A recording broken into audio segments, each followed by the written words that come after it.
Besharam, Badtameez, Chee Chee. I'm Sangeeta Pillai, and this is the Masala Podcast, where we talk about all those things that we're not supposed to talk about as South Asian women. Sex, sexuality, periods, menopause, mental health, nipple hair, shame, and many more taboos. We both were started off we're not into these heteronormative things like getting married, but my mom kind of mentioned it a few times and I could see that she wanted it, and we kind of realised that we wanted it as well. It's time we heard the voices of real South Asian women, not just those we see in Bollywood or in mainstream Western media. It's time we had a real voice, a loud and proud and strong voice. But then we've said, okay, let's get married. But now we're down this pathway of expectations of what that means. I've invited some incredible women to sit at my kitchen table, drink chai and put the world to rights. In this episode, I'm talking to three amazing women. My guests today are Famida Islam, Fam, a queer, non-binary Bengali and Muslim who works in fintech, Komal Amin, an actor from London, and Aroop Sajid, who calls herself a queer storyteller who's into performance, poetry and writing. My three guests today identify as queer and South Asian, which, as we all know, is a difficult combination if you come from a culture that doesn't allow you to be sexual, let alone choose an alternative sexuality. Fam, talk to me about your sexual identity, how you see that.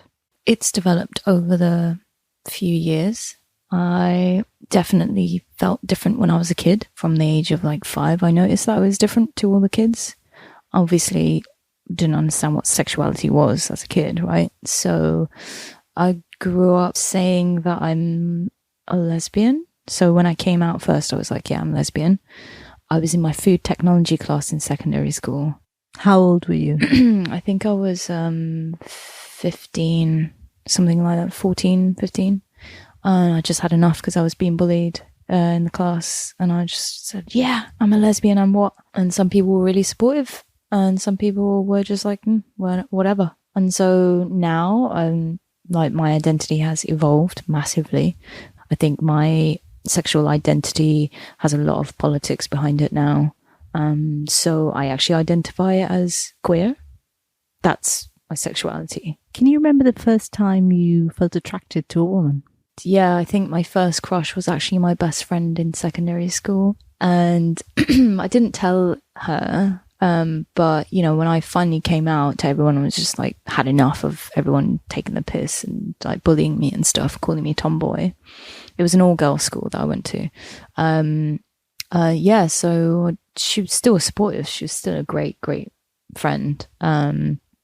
And then one night I just had enough. I just we used to call each other every night, nearly every night at school, and just chat about nonsense and go to school and chat about nonsense still. But yeah, I just told her one night over the phone, I was like, I have something to tell you. And I started crying. And she's like, babes, what's going on? Are you okay? And then I just said it. I was like, what did you say? I really like you. Yeah, I really like you. More than just a friend. Do you know what? Her reaction was just unreal. She was just incredible. And she's still still in contact with me. We're still really good friends. Was she supportive when you 100%, said that? Yeah, 100%. She was supportive. She's like, nothing's going to change. Nothing's going to change. And that just made it so much easier to just be. And I didn't stop being. And even though I had a massive crush on her, I thought I was in love with her. But the way that she reacted just told me that, she's a friend. That's a proper friend. It really didn't matter, my crush on her or me thinking that I'm in love with her, me being obsessed or besotted with her. It didn't matter. It didn't change. And that only made our friendship stronger.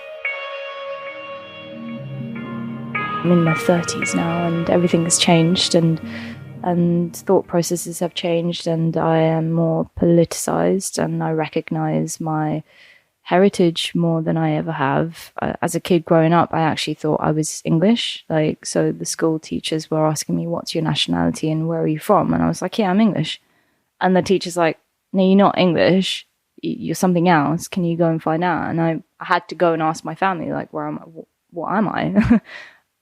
But it was only until 5 years ago or something that I started connecting with my Bengali heritage and actually appreciating where I'm from.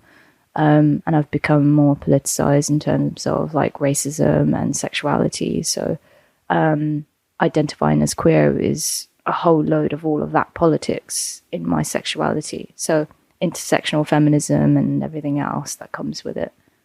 Yeah, actually, I got to agree with you. It's really interesting how intersectionality and sort of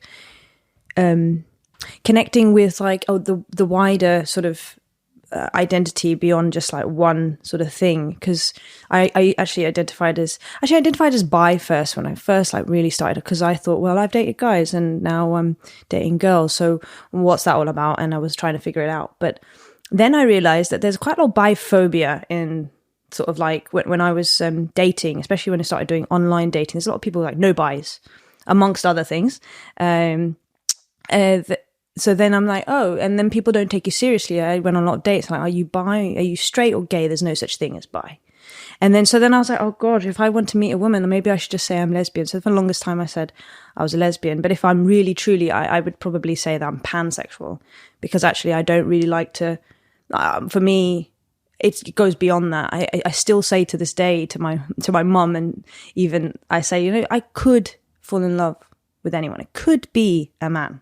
Unlikely, but could be. But it's because I try to think it's not really about necessarily just physical traits. And yeah, and then that also goes on and beyond. So my partner is Bengali from Bangladesh. And, again, growing up in an Indian household, you just get used to kind of these digs made at not so much Bangladesh, but particularly Pakistan, right? And it takes this kind of awakening, a bit like with your sexuality, it takes this awakening to realize that actually I'm living in this kind of little bubble of Indian privilege that kind of erases parts of South Asia, like Pakistan, Bangladesh, Nepal, Sri Lanka, and that kind of this kind of, we need to sort of be more inclusive in every way, whether it's sexuality, gender, yeah, and then that's happened, I think, in the last 5 years for me as well. So you're from an Indian family? Indian family, yeah. So, yeah, so I'm Indian. My parents were actually born, my mum in Uganda and my dad in Kenya. So they grew up there, and then my mum was expelled, part of the expulsion of Ugandans, so was a refugee here. And my dad moved here because he finished school and decided to study here. Funnily enough, my grandma, on a side note, used to send the children back to India, but we had some health problems, and my grandma had got in her head that India was a bad place for her children, so she sent her third child to England. So that's how it started, that we ended up being in England.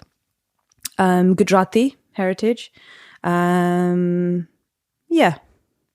That's my background. I mean, I again, I used to sort of see myself as not so much English, but I've always sort of seen myself as British, and also didn't really. I had this kind of inner sort of uncomfortable feeling about being Indian when I was a young internalized racism. Yes, internalized racism. Yeah, that's when I woke up. It was 5 years ago. It was an ex of mine who actually was like, you do realize you have internalized racism. And that was because I kept saying, no, I don't like Asians. I only like dating white people. Yes, it's so true. It's this internalized racism, and it starts at such a young age, you don't even realize it. My parents used to laugh when I was honestly 2 years old. They'd be like, oh, she's going to be with a white person when she grows up, because I used to literally shun, adults come to a baby oh, coo, how cute.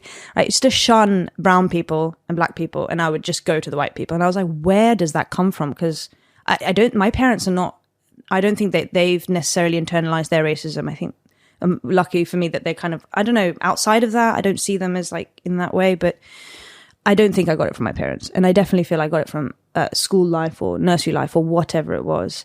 And it takes this awakening. And, it's actually helped reading books. I've been reading a lot lately, and it really just kind of uncovers and all these layers of what identity is, and how to decolonize my mind, really, and do all the damage that's been done from internalized racism and colorism, which also comes from actually my own community a lot of times, because that I'm still working through, like this kind of disgust with darker skin. And it's more towards myself than towards like other people, I like to think anyway. Yeah.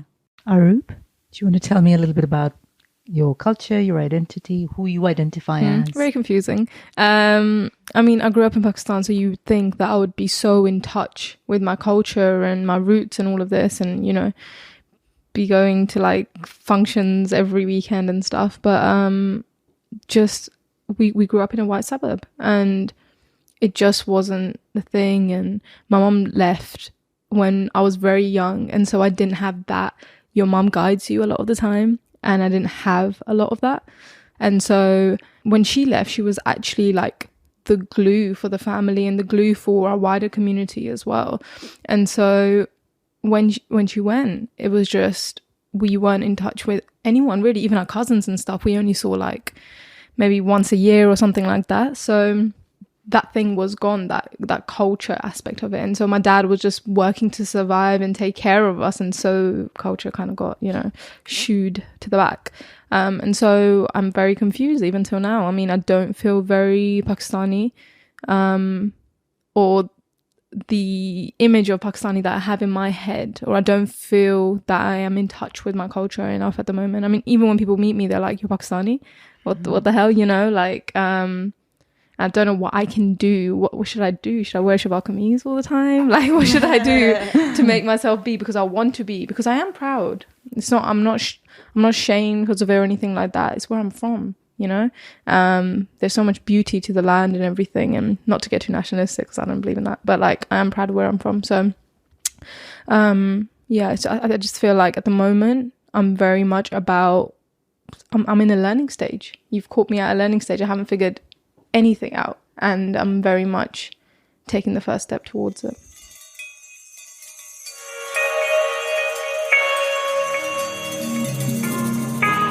When I was talking to Komal, Arup and Fam, I started to think about my own sexual identity, about my years growing up in India. I think the reason we teach shame to little girls is so that they would never dare associate sex with pleasure. So we don't do anything to give ourselves pleasure. Sex is something that's done to us. How does your culture affect your sexuality? Does it? It's intrinsically tied into it. I've realized actually now that, for example, like when I was younger, I used to go to like lesbian bars wherever I could find them. I lived in Birmingham. I lived in Leeds. I used to seek out the lesbian bars. I would not feel comfortable there. I would not. Because people would look at me. And I got this vibe that you're not welcome here. And I don't know if they, honestly, I've been to lesbian bars where they're like, oh, do you realize this is a lesbian bar? And I'm like, yeah, that's why I'm here. And they just look at you because like, you're like the only brown person in the room. Maybe not so much in London, but that actual incident happened in London. So, but the vibe was the same when, I mean, this was like 10 years ago, right? And I realized after like, I look at my friendship group now, and they're all a mixture of queer, all types of queer, but none are kind of purely white.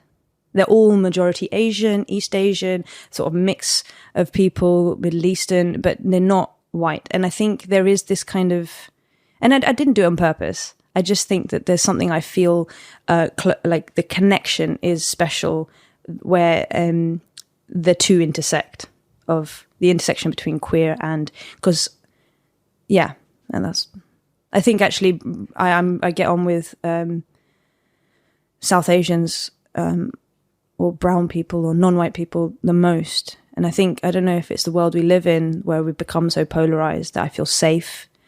And and the queerness is a part of that. It's just intrinsically linked. Yeah. Pam? Grew up with the conditioning of women do this, men do that. So women cook, women eat last, and women have to look amazing all at the same time during Eid, you know. And I think that you know, like the invites from like weird families that would appear out of nowhere, and then my mum would be like, wear your best dress, and I'd be like, why? And then you find out afterwards it was a possible marriage proposal, and you're only like 15, 16, and then you're like, okay, I'm going to entertain this. And then I didn't follow through with it, but I just wanted to have a laugh with it because I knew that I was not interested in men in that way. I dated lots of men, and I partly kind of blame my upbringing because of that. You know, I wanted to prove to everyone that I'm straight. No, this, you know, I'm going to do it. I'm going to have sex with a guy. And I didn't until I was like, 23 or something. And it was just not what I thought it was going to be. It wasn't like the movies. It didn't turn me, you know, it wasn't like, you know, it wasn't anything groundbreaking. I was just like, is this it? You know, I had no emotions or anything. And I kind of, you know, I resent, it's messed up, but I resent my upbringing and my mum for that. The old man, obviously, yeah, because of everything that he did, and maybe if he was less controlling and more liberating for my mum, then she could have had a better life, and then maybe we would have been of a different mindset. But yeah, I'm slowly kind of considering myself as non-binary also, so that's a part of my queer identity that I'm thinking about, because I've never really been 100% comfortable with my body. I know that's not sexuality, but gender roles at home, and I'd never really fitted in, and I was just a square trying to fit into a triangle hole. Arub, do you find that your culture affects your sexuality in any way? I think it just makes me a little, like, I want to hide it. Also, especially when I'm around like family and stuff, I just feel like I don't want to be the stereotype, so I stop myself from doing certain things around my family. Like I'll dress extra girly in front of them, just to you know, get, you know, just so they don't, you know, think either that stereotype, things like that, little things like that. I just feel like the culture that I've grown up around, very conservative. Everything is like suppressed, I believe is the word, suppressed, just very, you're in this little tight space. And so I think saying, oh, I'm queer, you know, it just makes me feels like I'm rebelling against my culture. It really does, because for so long it's just been, nope, you've got to be in this little thing, and you've got to do this and this and this, and this is what you do to be a successful Pakistani woman. And this just feels like completely the opposite.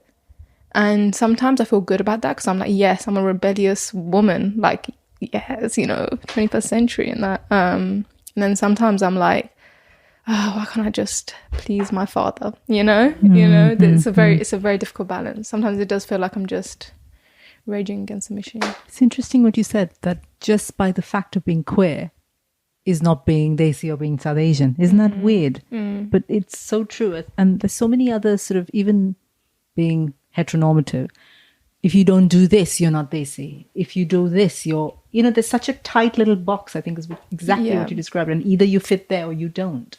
And which is such a shame. I totally agree. Even going beyond that. So I've been out to my family. Well, I not knowingly out to my family since 21, to my parents.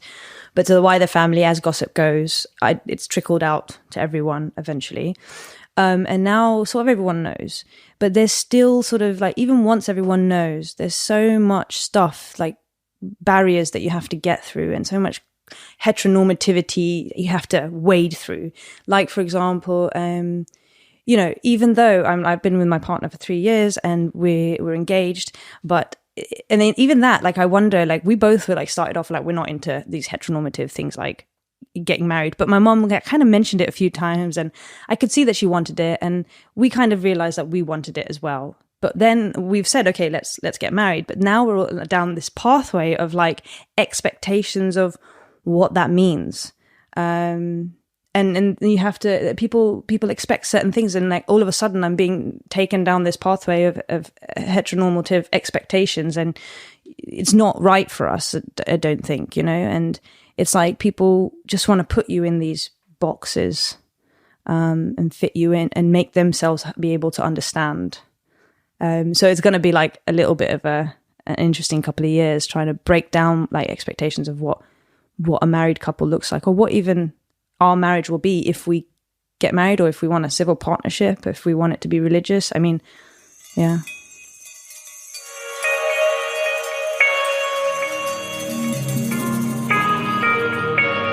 Can you talk to me about your kind of navigation of experience from a culture point of view, from where you were to where you are now?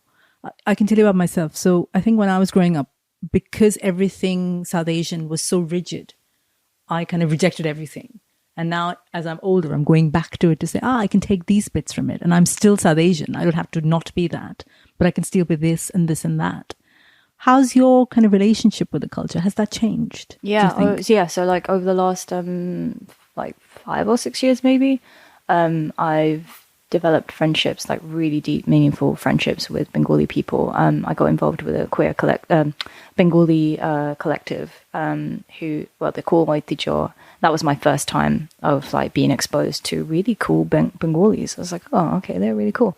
And then I was like, yeah, I want to get involved. And then a theatre group called Kamala Collective, they invite me out to Bangladesh, and I went out and did some filming with them and interviewed rape victims from in Bangladesh. Yeah, from the the wartime between Pakistan and Yes. Bangladesh, and that was incredible. That was such an incredible experience for me. It's like it was a way for me to connect with my culture and heritage in a way that my mum was unable to introduce me to it.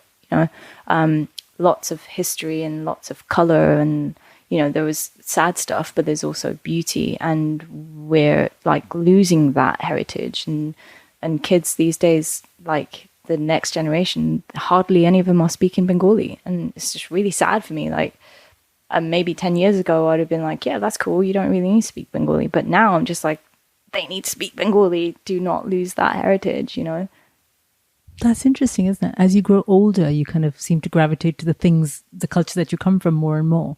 And the kind of instinctive thing when you're younger is to just say, I don't want any of this because, it doesn't sit with my view of the world. I think it's because my parents would, I think it's just my mum, really. Mainly my mum, because of everything that she went through as a kid, how controlled she was by patriarchy and, the old man and everything else. And it was projected onto all of us growing up. So we were like really rigid and controlled, and no, you're not allowed to date boys. I dated women afterwards, and so it's like either or. Like you just can't win. And I'm accepting that. So that's my navigation, making peace with the fact that my mum is never really going to fully accept who I am, and that's okay. She still loves me. I know that because she invites me over for like pillau rice and Eid and stuff, and she gave me £20 for Eid. She's like, here you go, here's your Eid present. And that's just my mum's way of telling me that she still loves me, and despite what the society is going to say about disowning me and possibly beheading me, and that was by my auntie.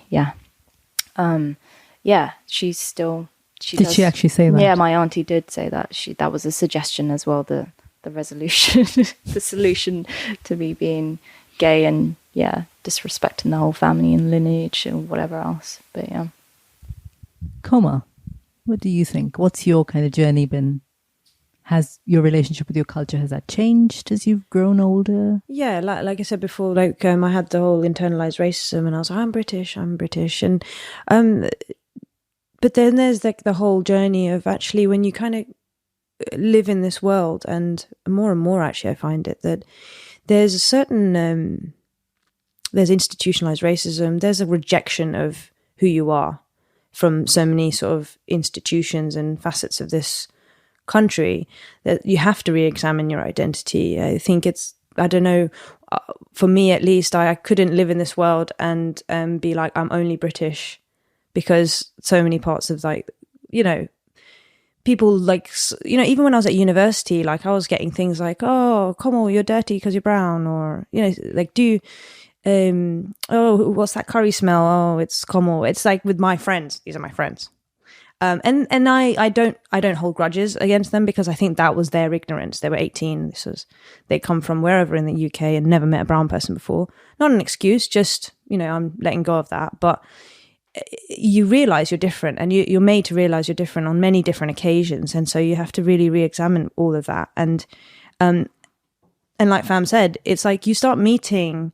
I grew up in Switzerland for a majority of my childhood as well. So I was surrounded by all white people. And the only other Indians that were there were Indians from India. And they rejected me as an Indian because I was British.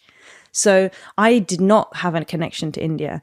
But then when I went to uni and met other Indians who weren't like Indian and weren't what we called rude girls and rude boys, who kind of were very, very focused on dating and makeup and bitching, and I was into sports, right, and not your typical girly girl, and so then I found other Asians that I was like, oh, so you know, there's a spectrum of people, there's so many of us and we're so different, we don't all just fit into these 2 or 3 categories, and when you discover that, you, like you said, you can you discover your culture on your own terms, like bits that you like, bits that you don't like, bits that you really connect with, and you're open to it. Because when you're a kid and you're forced to wear these janiatories, as we call them, or and you're forced to like wear makeup and all this stuff, you reject it because you're forced to do it. But now you're like, it's kind of cool because your friends are doing it, and then you rediscover it on your own terms, really.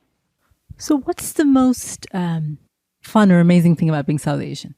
Like for me, it's food. So clearly it's like, the minute someone says Indian or South Asian, it's like samosas and jalebis and saris and like marigolds and, you know, festivals and waking up for Diwali. Like I grew up in India, and we'd wake up really excited, like, and fill all this like balloons of water and chuck it at people who were wearing like white clothes and going to work, you know. So this is, you know, for me, that's my culture, and that's kind of what it means to be South Asian. Those are the fun bits, the music, you know, whether it's Bollywood or, you know, Sufi music, or, you know, walking along Mumbai, you know, the promenade, I don't know if you've ever been, eating chanas from the little paper roll, you know, that's what being Indian is for me. Could you tell me what it is for you guys? So it started off as being dragged to Green Street and being dragged to Whitechapel and Bethnal Green and Brick Lane before you go to your cousin's house to go buy mithai, right?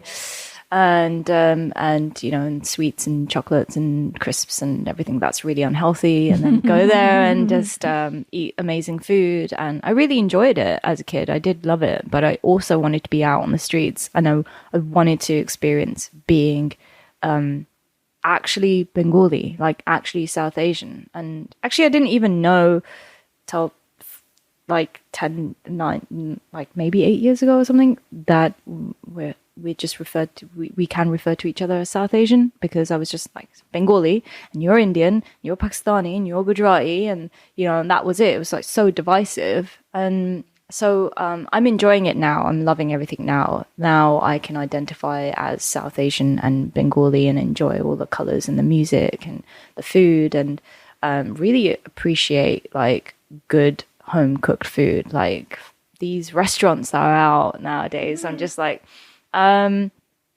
white friend would be like, oh, so where in Brick Lane should I go to eat Bengali food? I'm like, no, my house, maybe my mum's, maybe. There are some there are some Bengali restaurants that are quite all right, but yeah. And also Desi is really difficult for me to identify with, because Desi a lot of the times kind of is exclusive to people that can speak Hindi. That's what I've found in like in lots of like regardless of heterosexual or queer spaces, like a lot of Desi events, for some reason I just find it so difficult as a Bengali person to connect, because it's very Bollywood, it's very Hindi, it's very patriotic in a weird way, and it's kind of like, well, I'm Bengali, I'm South Asian, I can relate to having that heritage. But I get that. I think a lot of British Asian experience that I've seen here is very Hindi, Punjabi. It's very northern. And for someone like me who comes from Kerala, a lot of it, I do connect with some of it, but not all of it. So I do understand what you mean. It's the same with my Sri Lankan friends as well, you know, and it's just, and music wise, we have different music. Exactly. Bollywood's like this monster that's gobbled up everything else. And movies as well. It's like, you know, actually Bangladesh is producing some really cool films, and it's not popularized, and this is it. It's like, you know, when the West get their hand on it, the media is on it. you know? Yeah. Yeah. Kamal. It's a hard one actually because I think definitely the food. I mean, Yeah, you I just think can't. food, I mean, yeah. I sometimes I just feel just whenever you feel bad, just food brings me up, and Indian food. And I think also my family. I think specifically my family because although, you know, I've gone on a journey with them, and now I'm at this place where I'm like, oh, I can finally be my full authentic self with them, and I can be Indian, and I can love my food, and I can speak my language. So it's like this protective thing that I love my family and my extended family. That's what makes me Indian because, like you said, like there's so much patriotism in the wider Indian world that I don't feel comfortable with. Even when the cricket was on, Cricket World Cup, I was happy supporting Bangladesh because I was with my girlfriend the whole time, right? And I was, and her family are very much into the cricket. And then I went to my and they explained to me why they don't like India, why they don't like Pakistan. And I understand that they've got that animosity and it's all like fun and games. Yeah.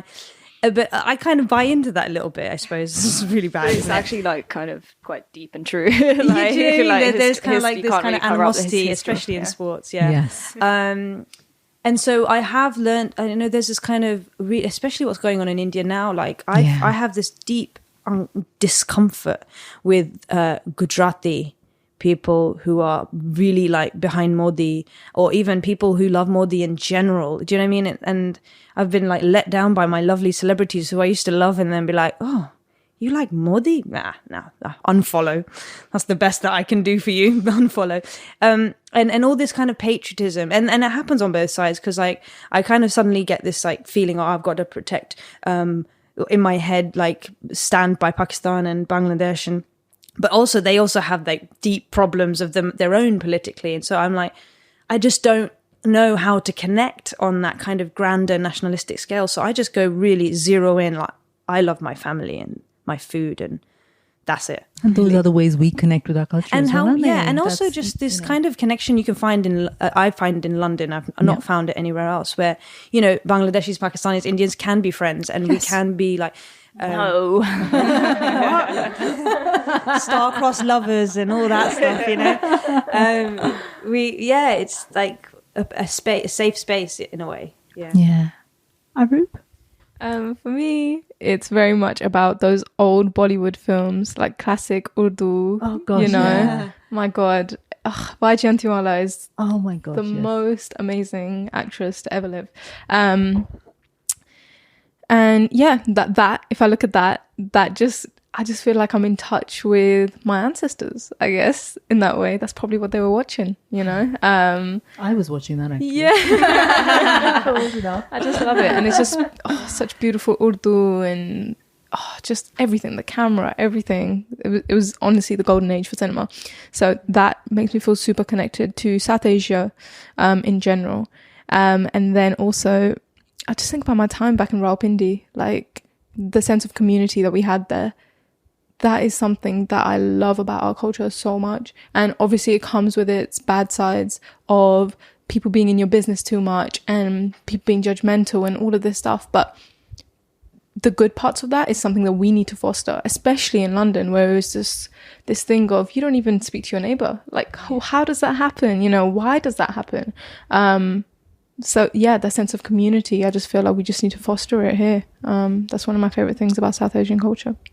It's amazing, isn't it? So if across this table, we come from very different places. We've grown up in very different places. Our experiences are completely different. But all the things we've talked about today, whether it's kind of the journey from rejecting culture to trying to find something, to trying to be who we are within the culture, to try and grow, to overcome trauma, we've all had that.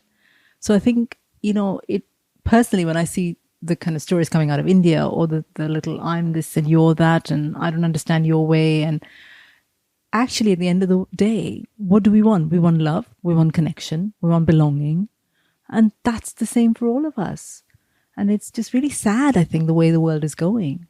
But here it's not. We've sat down for an hour and how many things have we found in common? Like everything, right? Jalebi.